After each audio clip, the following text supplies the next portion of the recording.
Ladies and gents, welcome to CG Reacts, and this is why nobody knows what the world's longest river is. Obviously, by the channel RealLifeLore. 4.5 million subscribers. I'll love when he'll reach 5 million because this is one of those channels, right? Top of the line, you know, your common go-to knowledge type of channel. But this, I guess this channel is more general knowledge type of channel. It tackles all the topics.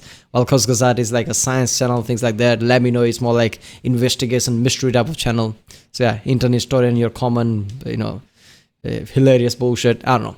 So yeah, longest river. I don't know. Isn't it the Nile? I don't know. Nile feeds a lot of different places. I don't know. We'll see, I guess. Remember, if you like my reaction, don't forget to like and subscribe. Check out the reaction. There's a link in the description. Check out the Cosmo playlist like RealLifeLore reaction with all my RealLifeLore reactions. You know, I create a playlist so it's easier. Otherwise, there's so many videos I've reacted to. It's going to be hard to find, I guess. Or you can just search. I don't know. And other playlists too, and let's watch it. This video is made possible by Maiden. Get 15% off of your first order for any cookware you want by following the link down in the description. Alright, here's a question for all you geography nerds. What is the longest river in the world? Is it A, the Nile in Africa, B, the Amazon in South America, C, the Yangtze in Asia, or D, the Mississippi in North America? That seems like a pretty simple enough question, right? If you don't know off the top of your head, well then maybe you end up just searching on Wikipedia and you come across this list, which says that the Nile is the world's longest. Boom, end of video. The only problem with that is that if your friend searches on Google, what is the world's longest river? Google will tell them that the Amazon is the world's longest river instead. Huh. And if you search on Guinness World Records or NASA, they'll both tell you that the Nile is the world's longest. But if you visit the History Channel's website... Yeah, so Nile is the winner. Why? Because Wikipedia, but that's not much. But NASA is telling that. And Guinness Book of World Record. I guess the discussion is over. Alright, goodbye. They'll tell you that it's, quote, likely the Amazon. So, what's going on here? Depending on who the person was that was asking you that question in the first place, the correct answer could have either been option A or option B, and the reason is because, well, there isn't any real clear scientific way to actually tell which river is longer or shorter than the other. And this is why. Let's say that you have this river that you want to measure. It might seem to you as simple as finding where it starts and where it ends and then just measuring the length in between. But it's really vastly more complicated than that. Let's take the Mississippi River in North America as a neutral example. The traditional starting point, or the source for the river, is up in Itasca, Minnesota, while the traditional endpoint, or mouth, is down at the Gulf of Mexico and just past New Orleans. This makes the Mississippi the second longest river in America. But there are dozens and dozens of other rivers and streams that flow into the Mississippi at various other different points and from various other origin locations. These are called tributaries, and one of them that flows into the Mississippi is the Missouri River, while another that flows into the Missouri is called the Jefferson River. If you consider both of these as mere parts of the greater Mississippi River, well, then you've just gone and tripled the Mississippi's total length. Although it still doesn't even get as long as either the Nile or the Amazon.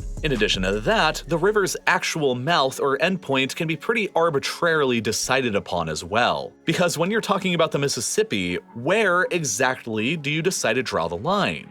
Would it be here, here, or here? Each option has a different length. And further, rivers change their course all the time over a period of decades and centuries, which also can obviously change their lengths over time. But there's many, many more problems that go from there. Let's take this river as a hypothetical example, and then you need to imagine that I'm a... This is the same problem astronomy has, right? Like, how do you know how big a star is, right? If you check in different wavelength of light, you'll get a massively different, I guess, measurements, right? X-rays would be different, right? Visible lights would be different, and you know, obviously, not to mention the variable lifespan, it grows and shrinks. So how do you measure that's a star, how big it is, right? So in the end, it's all about, you know, ease of access. What gives you easier feel that is easier to understand rather than being completely specific, right? Because in the end, even you can even argue that even measurement is not accurate. When you measure something, how do you mean certain things a certain way?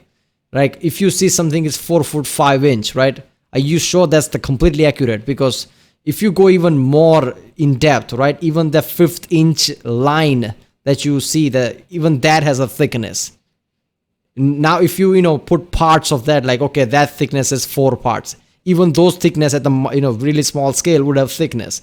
So you can't measure anything accurately anyway, right? So it's all the way, what is ease of access, what works, I guess, right? Otherwise everything is just technicality. Cruel geography teacher telling you to measure its length. Theoretically, you have a few different options at your disposal to do that, but all of them are equally correct and also incorrect at the same time. Yeah, you could simply measure using a straight line from the source to the mouth and come up with an answer of about 300 kilometers. But that wouldn't really take into account all of the river's various curves and bends, so it's not really an accurate measurement of the river's total length. If you want to measure the full length, including all of the curves, then you've got to use a smaller unit of measurement broken up into smaller chunks. Like, let's say, units of 50 kilometers. In this instance, you use 13 of these 50-kilometer blocks, and you come up with a length of 650 kilometers. But then, if you shorten the measuring blocks down to 10 kilometers, you may end up using 75 of them, and then come up with an answer measuring 750 kilometers instead. He's just arguing that point that I just said, that you can't measure anything accurately, right? I mean, if you take a rope and just, run through the map with every bend and turn, you would come with some kind of answer. But now, if you scale the map twice, you see more details than it was before in the smaller map. Obviously, the scale gets doubled, but now there are more details in it. So your line will move a bit more, adding a bit more of measurement. Let's say you get a map as big as the river itself, real life river. You don't need a map. You can just go to the river with a massive rope that you have and just measure it from there, which is unthinkable, but you can do that. Even then, like I said, you're measuring with certain, inches, feet, kilometers, miles, whatever. In that, there will be gaps. Like, which thickness of that gap are you talking about? So you can't measure anything accurately in the end. Simply reducing the unit of measurement that you were using, you came up with an answer that was 100 kilometers longer. And the smaller and smaller you make your measuring units, the longer the answer you're going to end up getting. Eventually, you can approach the molecular level for your measuring units, and the answer for the river's length will end up approaching infinity. So depending on what you used, your answer for the length of this river could range anywhere from 300 kilometers to infinity. And you can sort of justify any of them, although the further ends of this spectrum are a lot shakier than others. In mathematics, this is because of a concept known as fractals, and it's also why it's pretty much impossible to ever come to a consensus on the length of any country's coastline, because every landmass is irregularly shaped like fractals are. So, yeah, I mean, like I said, right, you can infinitely go smaller and smaller, and everything will have a thickness, right? Like how, 1 inch has a thickness. When it's say 8 inch, there is a line thickness. Now, if you go smaller, that thickness would be big enough as soon as you start to get smaller and smaller. Now you put parts in that thickness. Now those parts, if you go smaller, that has a thickness. Now you put part, it's infinite like that. when you're measuring the length of a river, it's important to not only define where the beginning and end points are, but to also define what units of measurement you're actively using. Alright, so let's hop over to the Nile and the Amazon and see what all the controversy between them is all about. We're gonna begin with the Nile and start off with some history. For thousands of years now, the Nile has been one of the most important rivers in the world for human civilization. Its course through the Sahara Desert brings luscious life and rich agricultural farmland throughout an otherwise barren and inhospitable desert. The banks of the Nile was the genesis for ancient Egypt and was considered to be the primary breadbasket of the Roman Empire centuries later. Even today, 95% of modern Egypt's entire population of more than 100 million people live within close proximity of the Nile's banks, making it one of the most densely populated areas on the planet that can be easily seen from space. But despite this massive historical importance going back literally thousands of years, the Nile's actual source was one of humanity's greatest mysteries for thousands of years. Until three people arrived: Richard Hammond, Jeremy Clarkson, and James Smith. They solved that shit. Didn't you watch Top Gear? What was the 19th season? Episode 6 and 7, I guess. Yeah. expeditions over the eons were made to find it, including an expedition organized by the Roman Emperor Nero around 61 AD that may have potentially made it as far south as the Murchison Falls in Uganda before encountering too many difficulties and returning home. The Americas and the Amazon River were discovered by Europeans long before the source of the Nile ever was. It wasn't even until the 16th century when European explorers discovered that the Nile actually splits into two at the Sudanese capital city of Khartoum. These streams became known as the Blue Nile and the White Nile, and by 1618, Spanish missionaries had finally discovered the source of the Blue Nile down at Lake Tana in the highlands of Ethiopia. However, the source of the White Nile remained an elusive mystery for centuries more to come. By the mid-19th century, pretty much everybody in the world accepted that the Amazon was the undisputed world's longest river. An atlas published back in 1846 gave the Amazon a length of 3,200 miles, and placed the Nile in second with a length that was 500 miles shorter. But the Western world's fog of discovery over the African interior was finally, after thousands of years, beginning to fade away, and in 1858, British explorers finally trekked down far enough to discover the White Nile source at Lake Victoria in Uganda. Yeah, we saw that in Top Gear. To the west, a 4,000-year-long mystery had finally just been solved. And in 1864, mapmakers measured the length of the Nile as originating here at the tip of Lake Victoria and flowing up to its mouth in the Mediterranean Sea past Alexandria. But this length was controversial. As the knowledge around the area of Lake Victoria expanded, this distance was also expanded by measuring the length of the river as beginning on the opposite side of Lake Victoria, where the water is furthest from the river's mouth up north, which could be measured either by a straight line directly across the lake or by a longer curve around the lake's shoreline and then towards the river. And then it was even further discovered that there are multiple rivers around Lake Victoria which feed it, the longest of which was determined to be the nearly 600-kilometer long Kagera River, which begins in Rwanda. So if you measure the Nile out as beginning here in Rwanda and then follow along the Kagera, and then measure out around the shoreline of Lake Victoria before measuring the White Nile up to the full Nile, and then from there up to the Mediterranean, you get a final length of about 6,650 kilometers and the world's longest river.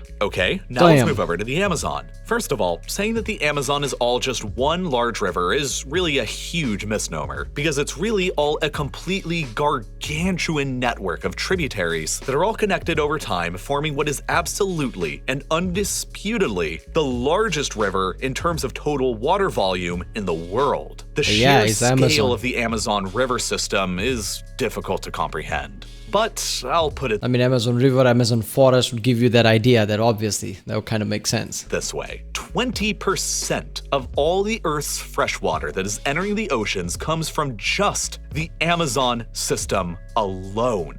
That is more water than the Nile, Congo, Ganges, Yangtze, St. Lawrence, Mississippi, Mekong, Volga, Danube, and Rhine rivers all combined by a long shot. The Amazon's river basin is the largest in the world, and it's so big it could almost be considered an entire continent in its own right were it not attached to the rest of South America. As it stands, the basin covers nearly 40% of the entire South American continent, and it could swallow the entirety of France inside of it more than 11 times over. The first European explorer to have produced a map of the river was a Czech missionary back in 1689 named Samuel Fritz, whose map is actually shockingly accurate even when compared with maps that are produced today. As time continued across the 17th, 18th, and 19th centuries, Damn, that back in centuries, the guy had an accurate map. Damn, that's something. The Amazon River and the basin surrounding it continued to be explored more and more until it was eventually determined that there are more than 1,100 different tributaries that fed into the primary river. For many years, the furthest away source for the Amazon was believed to be the Apurimac River in the Andes Mountains of southern Peru, which from there to the river's mouth over on the other side of Brazil in the Atlantic gave it a traditional length of about 6,400 kilometers. Until the discovery of the Kagera River in Rwanda, this made the Amazon the world's longest known river. But after the Kagera was discovered, the Nile's official measurement placed it just 250 kilometers, or only 4% longer than the Amazon.